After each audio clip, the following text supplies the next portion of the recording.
تفہیم القرآن سید ابوالعلا مودودی سورہ احزاب آیات 28 تا 35 حصہ دوم اعوذ باللہ من الشیطان الرجیم بسم اللہ الرحمن الرحیم وقرن فی بیوتکن اپنے گھروں میں ٹک کر رہو۔ تفسیر: اصل میں لفظ قرن استعمال ہوا ہے۔ بعض اہل لغت نے اس کو قرار سے ماخوذ بتایا ہے اور بعض نے وقار سے۔ اگر اس کو قرار سے لیا جائے تو معنی ہوں گے قرار پکڑو، ٹک رہو، اور اگر وقار سے لیا جائے تو مطلب ہوگا سکون سے رہو، چین سے بیٹھو۔ دونوں صورتوں میں آیت کا منشا یہ ہے کہ عورت کا اصل دائرہ عمل اس کا گھر ہے، اس کو اسی دائرے میں رہ کر اطمینان کے ساتھ اپنے فرائض انجام دینے چاہئیں اور گھر سے باہر صرف بضرورت ہی نکلنا چاہیے۔ یہ منشا خود آیت کے الفاظ سے بھی ظاہر ہے اور نبی صلی اللہ علیہ وسلم کی احادیث اس کو اور زیادہ واضح کر دیتی ہیں۔ حافظ ابو بکر بزار رحمہ اللہ حضرت انس رضی اللہ عنہ سے روایت کرتے ہیں کہ عورتوں نے حضور صلی اللہ علیہ وسلم سے عرض کیا کہ ساری فضیلت تو مرد لوٹ لے گئے، وہ جہاد کرتے ہیں اور خدا کی راہ میں بڑے بڑے کام کرتے ہیں، ہم کیا عمل کریں کہ ہمیں بھی مجاہدین کے برابر اجر مل سکے؟ جواب میں فرمایا: من قعدت منکن فی بیتہا فإنہا تدرک عمل المجاہدین، جو تم میں سے گھر میں بیٹھے گی وہ مجاہدین کے عمل کو پالے گی۔ مطلب یہ ہے کہ مجاہد دل جمی کے ساتھ اسی وقت تو خدا کی راہ میں لڑ سکتا ہے جبکہ اسے اپنے گھر کی طرف سے پورا اطمینان ہو، اس کی بیوی اس کے گھر اور بچوں کو سنبھالے بیٹھی ہو اور اسے کوئی خطرہ اس امر کا نہ ہو کہ پیچھے وہ کوئی گل کھلا بیٹھے گی۔ یہ اطمینان جو عورت اسے فراہم کرے گی وہ گھر بیٹھے اس کے جہاد میں برابر کی حصے دار ہوگی۔ ایک اور روایت جو بزار اور ترمذی نے حضرت عبداللہ بن مسعود رضی اللہ عنہ سے نقل کی ہے، اس میں وہ نبی صلی اللہ علیہ وسلم کا یہ ارشاد بیان کرتے ہیں: ان المرأة عورة فإذا خرج استشرفها الشیطان وأقرب ما تكون بروحة ربها وهي في قعر بیتها۔ عورت مستور رہنے کے قابل چیز ہے، جب وہ نکلتی ہے تو شیطان اس کو تاکتا ہے اور اللہ کی رحمت سے قریب تر وہ اس وقت ہوتی ہے جب وہ اپنے گھر میں ہو۔ قرآن مجید کے اس صاف اور صریح حکم کی موجودگی میں اس بات کی آخر گنجائش کیا ہے کہ مسلمان عورتیں کونسلوں اور پارلیمنٹوں کی ممبر بنیں، بیرون خانہ کی سوشل سرگرمیوں میں دوڑتی پھریں، سرکاری دفتروں میں مردوں کے ساتھ کام کریں، کالجوں میں لڑکوں کے ساتھ تعلیم پائیں، مردانہ ہسپتالوں میں نرسنگ کی خدمت انجام دیں، ہوائی جہازوں اور ریل کاروں میں مسافر نوازی کے لیے استعمال کی جائیں اور تعلیم و تربیت کے لیے امریکہ و انگلستان بھیجی جائیں۔ عورت کے بیرون خانہ سرگرمیوں کے جواز میں بڑی سے بڑی دلیل جو پیش کی جاتی ہے وہ یہ ہے کہ حضرت عائشہ رضی اللہ عنہا نے جنگ جمل میں حصہ لیا تھا، لیکن یہ استدلال جو لوگ پیش کرتے ہیں انہیں شاید معلوم نہیں کہ خود حضرت عائشہ رضی اللہ عنہا کا اپنا خیال اس باب میں کیا تھا۔ عبداللہ بن احمد بن حنبل نے زوائد الزہد میں اور ابن منذر رحمہ اللہ، ابن ابی شیبہ رحمہ اللہ اور ابن سعد نے اپنی کتابوں میں مسروق رحمہ اللہ کی روایت نقل کی ہے کہ حضرت عائشہ رضی اللہ عنہا جب تلاوت قرآن کرتے ہوئے اس آیت وَقَرْنَ فِي بُيُوتِكُنَّ پر پہنچتی تھیں تو بے اختیار رو پڑتی تھیں، یہاں تک کہ ان کا دوپٹہ بھیگ جاتا تھا، کیونکہ اس پر انہیں اپنی وہ غلطی یاد آ جاتی تھی جو ان سے جنگ جمل میں ہوئی تھی۔ وَلَا تَبَرَّجْنَ تَبَرَّجُ الْجَاهِلِيَّةِ الْأُولَى، اور سابق دور جاہلیت کی سج دھج نہ دکھاتی پھرو۔ تفسیر: اس آیت میں دو اہم الفاظ استعمال کیے گئے ہیں جن کا سمجھنا آیت کے منشا کو سمجھنے کے لیے ضروری ہے، ایک تبرج، دوسرے جاہلیت الاولیٰ۔ تبرج کے معنی عربی زبان میں نمایاں ہونے، ابھرنے اور کھل کر سامنے آنے کے ہیں۔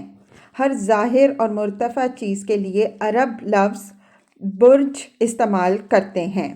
برج کو برج اس کے ظہور و ارتفاع کی بنا پر بھی کہا جاتا ہے۔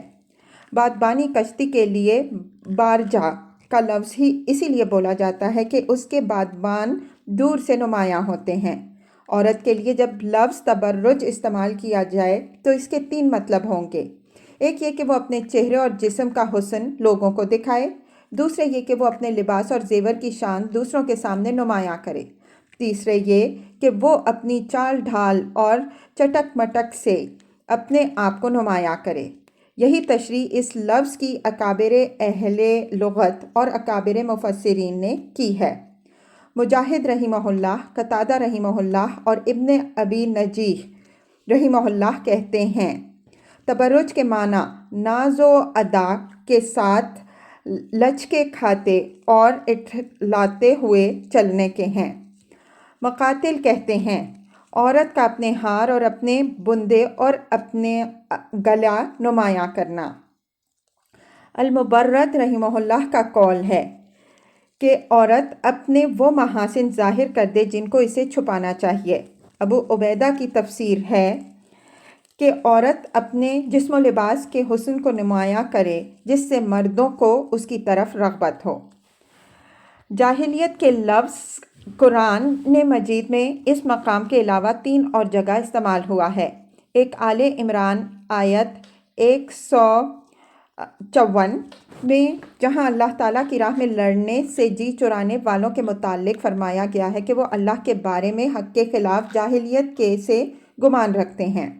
دوسرے سورہ مائدہ آیت 50 میں جہاں خدا کے قانون کے بجائے کسی اور قانون کے مطابق اپنے مقدمات کا فیصلہ کرانے والوں کے متعلق فرمایا گیا ہے کیا وہ جاہلیت کا فیصلہ چاہتے ہیں۔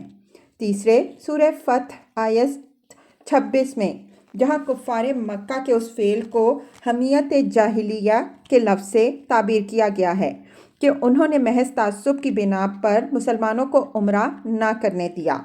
حدیث میں آتا ہے کہ یہ ایک مرتبہ حضرت ابو درداء رضی اللہ عنہ نے کسی شخص سے جھگڑا کرتے ہوئے اس کو ماں کی گالی دے دی۔ رسول اللہ صلی اللہ علیہ وسلم نے سنا تو فرمایا تم میں ابھی تک جاہلیت موجود ہے۔ ایک اور حدیث میں ہے کہ حضور صلی اللہ علیہ وسلم نے فرمایا 3 کام جاہلیت کے ہیں، دوسروں کے نسب پر طعن کرنا، ستاروں کی گردش سے فال لینا اور مردوں پر نوحہ کرنا۔ ان تمام استعمالات سے یہ بات واضح ہو جاتی ہے کہ جاہلیت سے مراد اسلام کی اصطلاح میں ہر وہ طرز عمل ہے جو اسلامی تہذیب و ثقافت اور اسلامی اخلاق و آداب اور اسلامی ذہنیت کے خلاف ہو، اور جاہلیت اولیٰ کا مطلب وہ برائیاں ہیں جن میں اسلام سے پہلے عرب کے لوگ اور دنیا بھر کے دوسرے لوگ مبتلا تھے۔ اس تشریح سے یہ بات واضح ہو جاتی ہے کہ اللہ تعالیٰ جس طرز عمل سے عورتوں کو روکنا چاہتا ہے وہ ان کا اپنے حسن کی نمائش کرتے ہوئے گھروں سے نکلنا ہے۔ وہ ان کو ہدایت فرماتا ہے کہ اپنے گھروں میں ٹک کر رہو کیونکہ تمہارا اصل کام گھر میں ہے نہ کہ اس سے باہر، لیکن اگر باہر نکلنے کی ضرورت پیش آ جائے تو اس شان کے ساتھ نہ نکلو جس کے ساتھ سابق دور جاہلیت میں عورتیں نکلا کرتی تھیں۔ بن ٹھن کر نکلنا، چہرے اور جسم کے حسن و زیب و زینت اور چست لباسوں یا عریاں لباسوں سے نمایاں کرنا اور ناز و ادا سے چلنا ایک مسلم معاشرے کی عورتوں کا کام نہیں۔ یہ جاہلیت کے طور طریقے ہیں جو اسلام میں نہیں چل سکتے۔ اب یہ بات ہر شخص خود دیکھ سکتا ہے کہ جو ثقافت ہمارے ہاں رائج کی جا رہی ہے وہ قرآن کی روح سے اسلام کی ثقافت ہے یا جاہلیت کی ثقافت ہے۔ البتہ اگر کوئی اور قرآن ہمارے کارفرماؤں کے پاس آ گیا ہے جس سے اسلام کی یہ نئی روح نکال کر مسلمانوں میں پھیلائی جا رہی ہے تو یہ دوسری بات ہے۔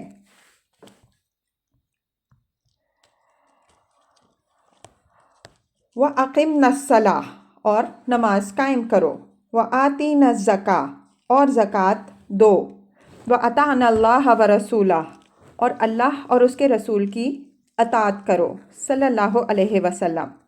انما یرید اللہ لیذہب عنکم الرجس اہل البیت، اللہ تو یہ چاہتا ہے کہ تم اہل بیت النبی صلی اللہ علیہ وسلم سے گندگی کو دور کرے،